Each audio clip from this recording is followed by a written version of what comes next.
Hi, welcome back to the TNTW Lunar Report. I'm Rhonda, founder of True North Total Wellness and Holistic Wellness Educator. Every full moon, we break down the energy of the lunation, what it means, what it's asking of you, and how to work with it in a grounded, embodied way and to be in better relationship with nature cycles. And this one has a really electric charge to it. On July the 29th, we do have the full moon in Aquarius, also known as the buck moon. So it's named for the male deer whose antlers are in full growth this time of year, fully expressed, reaching upward, unapologetically present. And this imagery is not by accident for this lunation, because this full moon is asking you the same thing. It's, are you fully expressed? Are you reaching? Are you unapologetically present in who you actually are? And here's what makes this particular full moon so potent. Right now, the sun is moving through Leo, and Leo is known for being radiant, bold, and fully itself. It leads with the heart. It was born to shine. And the Aquarius moon rises in direct opposition, not in conflict really, but in conversation, if you will, because Aquarius asks, what happens when your brilliance stops being just yours? What happens when your light becomes a beacon for others? And this is the Leo Aquarius axis, the self juxtaposition against the collective, the spark and the movement. So really your gifts and what those gifts are actually for. You're not being asked to choose between shining and serving. The full moon says that you can actually do both, and that's really honestly the medicine of this lunation. Remember that full moons bring things to light. They reveal what's been sitting in the background, waiting for you to see it clearly. And under this Aquarius full moon, what's being illuminated is where you've been conforming when you were actually built to innovate, where you've been making yourself smaller to fit into spaces that were really never designed for you and for your full expression. So ask yourself where your gifts, your actual specific irreplaceable gifts, have been sitting quietly waiting for you to trust them enough to share them with the rest of the world. The Aquarius moon is ruled by Uranus, which is the planet of electric charge, sacred rebellion, pattern disruption. So this isn't really a soft nudge. It's a full moon breakthrough moment. And it's asking you to be honest with yourself about what's outdated in terms of your beliefs, your patterns, and in the story you've been telling about what's possible for you. And I do want to offer something here, because Aquarius energy can sometimes feel really cold and detached, like it's all vision and no heart. But I want you to know that that's the imbalanced expression of Aquarius. The more aligned Aquarius energy is something different. It's emotionally spacious and attuned. It's collaborative. It's just. It sees the future and it brings people with it. So this full moon isn't asking you to detach from what matters. In contrast, it's really asking you to care so deeply about your truth, your vision, and your people, that you stop letting the fear of being different keep you from being fully yourself. So start to see yourself as the gift rather than the problem. In terms of crystal allies for this lunation, I want to offer you 3. The first is going to be Lepidolite. And this is a really beautiful stone for emotional balance and nervous system support. Aquarius does rule the nervous system, and this moon can stir up a lot of mental activity. So Lepidolite helps you stay emotionally regulated as you move through whatever the moon is revealing to you. Second, I would go with Selenite, which is for clarity and energetic alignment. So when you're receiving these downloads and insights and breakthroughs, which is very much the frequency of this moon, Selenite is going to help you integrate and stay clear.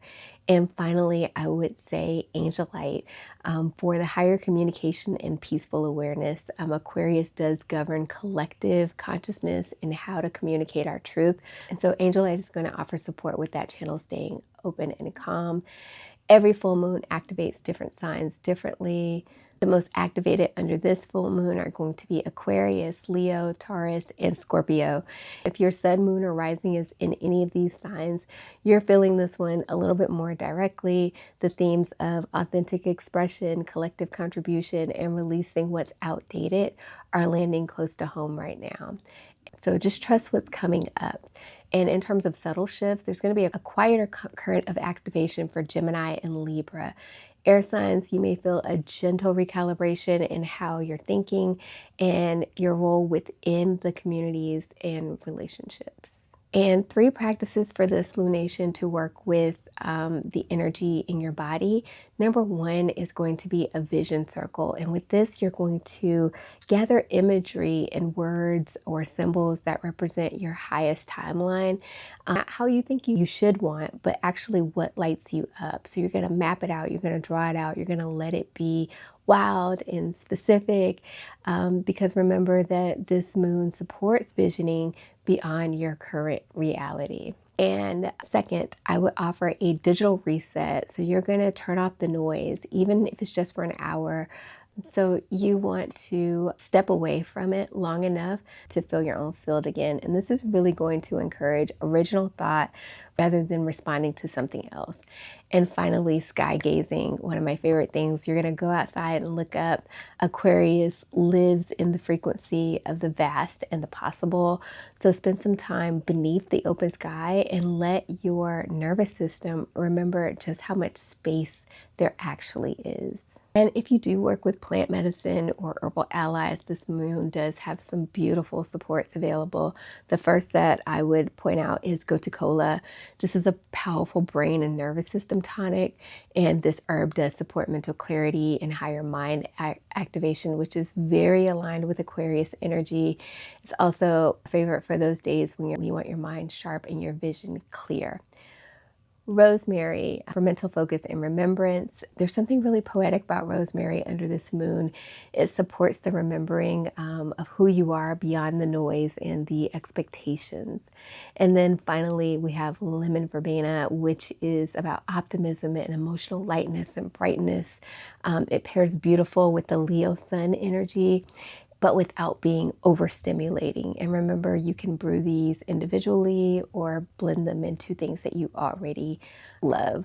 And 3 questions to sit with under this moon. Remember, you don't have to answer them all at once. You can just let one land and then just let it work on you, so to speak. Number 1 is, where am I shrinking parts of myself to fit expectations? Number 2, how can my unique gifts become an act of service? And number 3, what future am I consciously helping create through my daily choices? So I encourage you to sit with those and let the moon do its work. And before we go, I want to offer you an affirmation for this lunation. I'm going to say it twice, once for you to hear, and secondly, as an invitation for you to join. And that affirmation is, I honor my authentic nature. My liberation is sacred. My visions are alive, and my gifts are meant for the collective. So one more time. I honor my authentic nature. My liberation is sacred. My visions are alive. And my gifts are meant for the collective. So just let that one settle. And if you do want to go deeper with this lunation, remember, inside the TNTW portal, we do have the Moon Medicine Library, where members have the ability to explore every moon cycle through rituals, herbal allies, and reflection practices attuned to each zodiac sign. And it's just a beautiful space to take this work even further. And I'll put the link to explore the portal in the description below. So just remember that the full moon in Aquarius is electric. And it's not asking you to be perfect or to have it all figured out. Really is asking you to be real, to let your wild truth really speak, and to really just stop waiting for permission to be fully yourself. Trust that the world, meaning your people, are waiting for exactly what only you can offer. So I hope that you let your presence ripple forward. And with that, I will see you at the next full moon.